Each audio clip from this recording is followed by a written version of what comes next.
custody. And unlike some countries with religious-based legal systems, South Africa has a secular legal framework. However, the South African Muslim community has long sought formal recognition of Muslim personal law, as current legislation does not fully address the unique religious and cultural aspects of Islamic matters, or personal matters rather.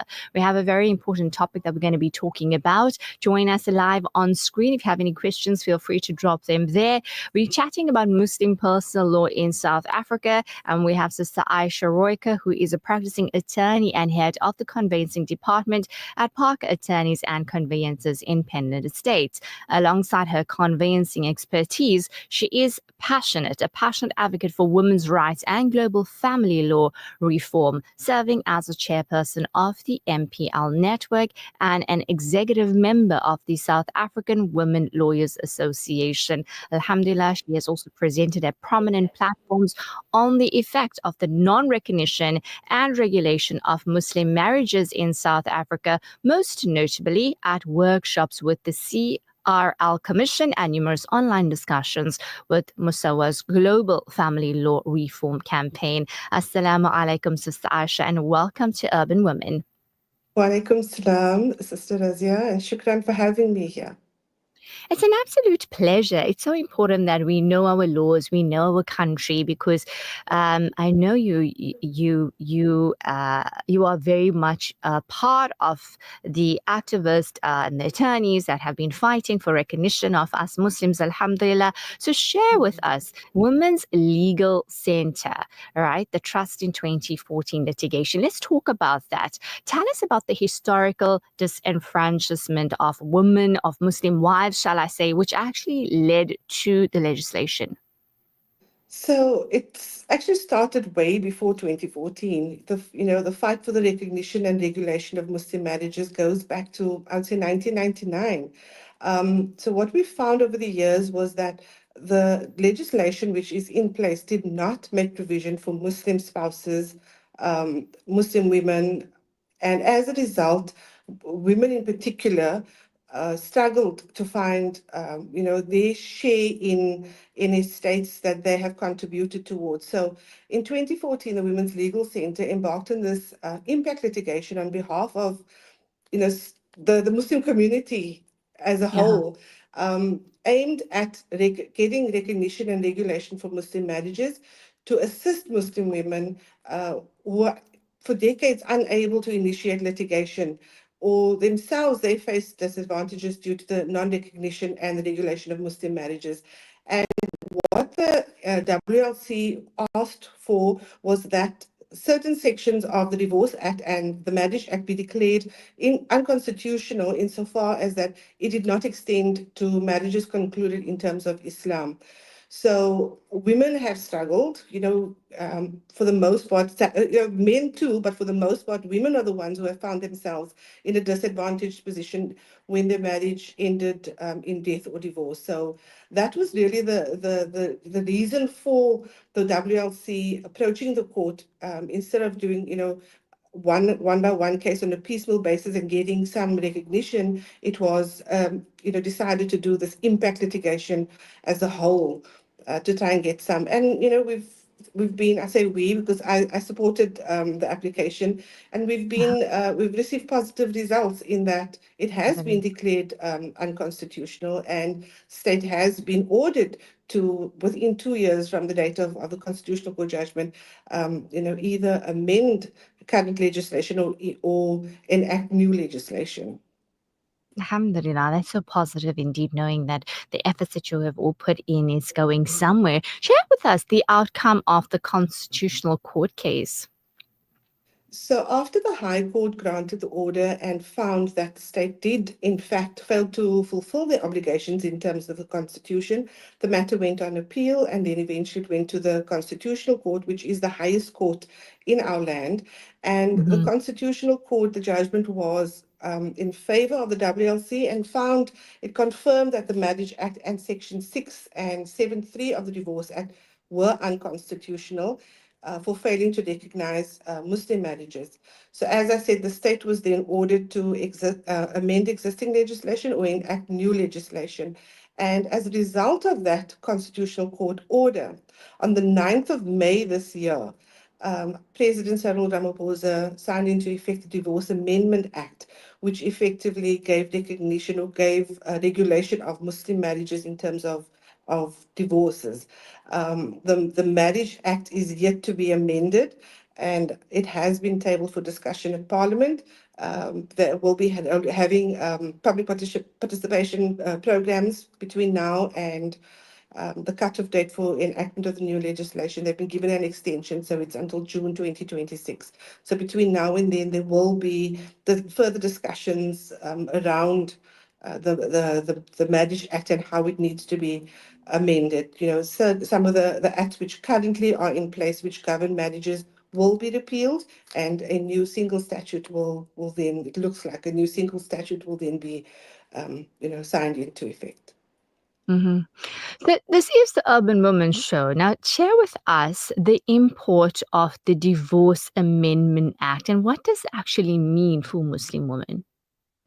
So, in terms of the Divorce Amendment Act, which now gives provides for Muslim marriages, it provides for a definition of a Muslim marriage, and other religious marriages, but it has the default position for Muslim marriages as being out of community of property without the accrual system. I don't want to get too Mm-hmm. technical, but in terms of the options that we have for marriage, you can either get married in community of property where it's 50-50 between husband and wife. You can get Right. married out of community of property without the accrual, so what's yours is yours, what's mine is mine, or Uh-huh. or out of community of property with the accrual. So you, at the beginning of your marriage, you have a commencement value to your estate, and when the marriage ends in death or divorce, you then calculate whatever is accrued during that marriage gets shared 50-50. So in terms of the Divorce Amendment Act, there is now a provision and a default position. It also provides, in terms of Section 7.3, for Muslim spouses to now claim for an equitable redistribution of assets upon death or divorce. I say death because there has been a judgment handed down on the 10th of October, which will still result in this Amendment Act being further amended. So, yeah, so that is, it allows for an equitable redistribution of assets, and it also allows for the forfeiture of patrimonial benefits. So what this means is that the court is now empowered, based on the facts of each case, to declare what is just and equitable in respect of assets which have been acquired during the marriage.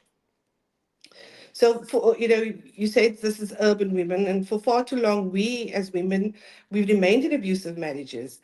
We've Mm-hmm. struggled to find just and fair, kind, and equitable exit from our marriage when they have broken down, because economically we're forced to stay in our marriage. So Yeah. this act addresses that discrimination and the ongoing discrimination and the historical discrimination faced by Muslim women in particular, and it Mm. now enables the court to intervene in Muslim marriages and to provide women with, recourse when they are seeking maintenance and their rights to a redistribution of assets. It also assists women where the Muslim judicial bodies and the authorities or the husbands have failed to ensure the divorce rights of Muslim women, in particular rehabilitative maintenance. So sometimes women after 19, 20, 30 years end up in a divorce and they're left without anything. Correct. So Correct. it's a nice tool for Muslim women to use. And the sad reality is that, nobody gets married to get divorced, right? So you go Absolutely. in and perhaps both parties, they give their all and they support each other. And then the wife is doing her share. As we know, Mhm. the norm is the wife will stay at home and cook and take care of the house. And then the man will obviously just try and thrive economically. And that's Mm. the sad reality, as you're saying, after 30 years or 25 years or whatever, what happens to the woman? Where is she left? And then she just thinks, I sacrificed my whole youth, my whole life, everything. So, Absolutely. and the sad reality is, closer to the end of times, divorces will become common.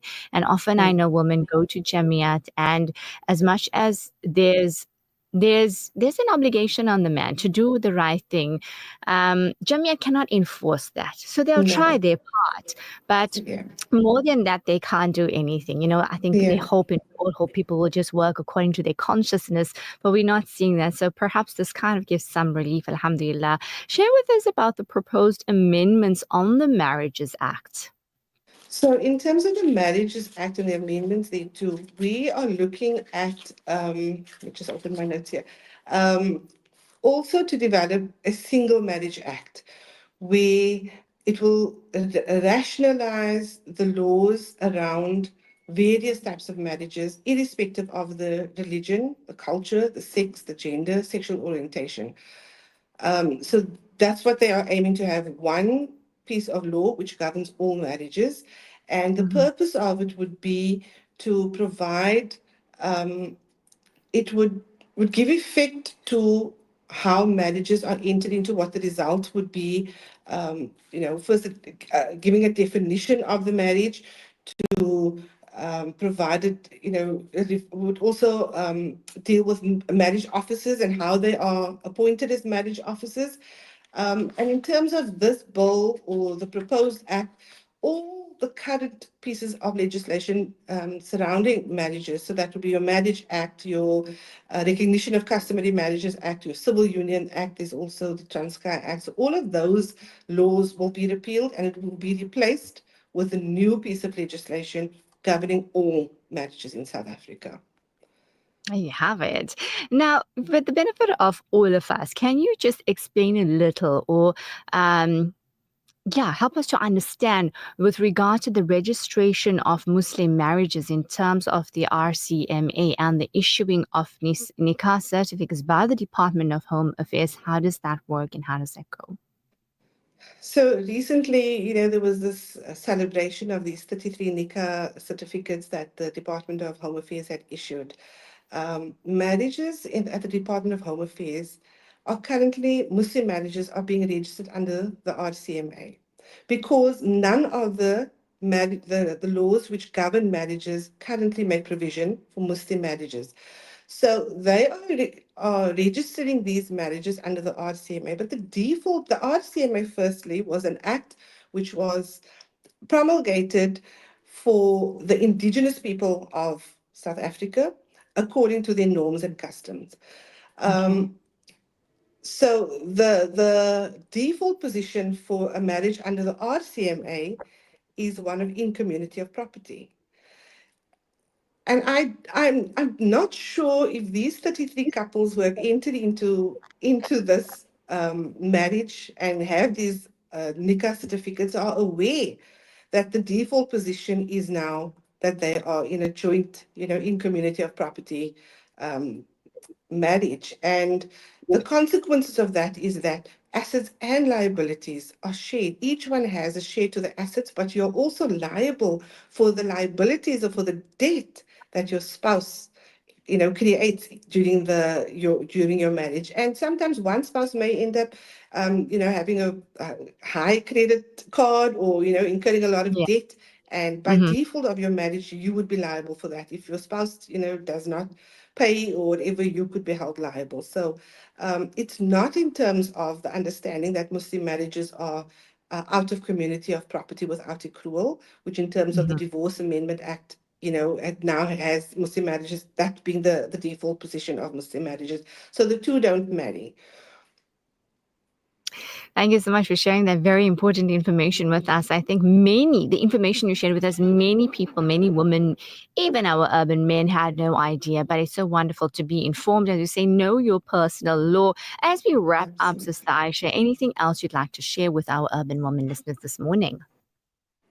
I would just like to encourage them, and to the young ladies or the couples who are, going to embark on this institution of marriage, to get proper legal advice as to the consequences of your marriage.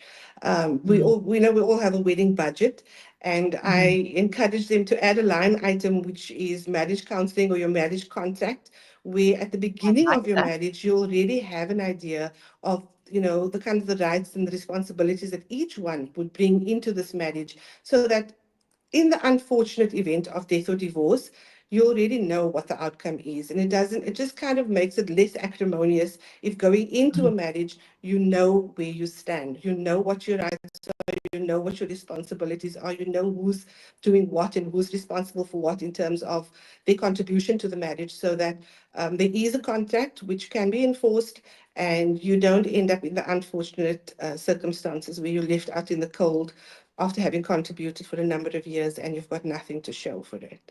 So that would be my advice, is to go and seek legal counsel and add that line item for your contract. Wonderful. So those of you that are ready to get married, here's some wonderful advice for you to take for sure. Clarity is key. Otherwise, it's this expectation that, this is what I expect of Absolutely. you. This is how it should be done. But both parties are coming from very, very different backgrounds and have, lifestyles are different altogether. So thank you so Yes. much for sharing all your wonderful information. We thank you for your time as well. Until we connect again. Assalamu alaikum wa rahmatullahi wa barakatuh. Wa alaikum salam and shukran for having me here. Afwan.